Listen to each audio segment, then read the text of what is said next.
Welcome back to our channel. In this guide, I'll walk you through the steps on how can you delete your TikTok account. To delete your TikTok account, you could simply watch this video right till the end.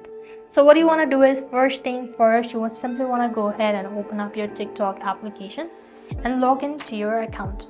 So when you're logged in, this is how the interface is going to look like. So what next you want to do is simply want to come to your profile right over here.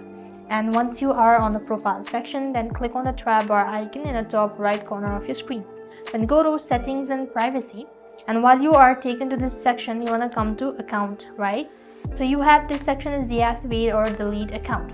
So you want to simply click on that, and there you could find deactivation account or delete account permanently. Since you want to go with delete, so give a reason for deleting, click on continue. Moving on, you have to go ahead and make sure to click on request data if you want, or else you can simply go and click on continue. And now once again continue that and type in the password associated or the 6-digit code that will be sent to your registered email address. And once you've actually done it, so you'll be then able to see that your account will be deactivated after 30 days. So meanwhile, it's going to be deactivated, and once it reaches 30 days, it's going to be deleted automatically. So that is how it's going to work. I hope the video was helpful. Make sure to like, share and subscribe to our channel. Thank you for watching. See you in the next video.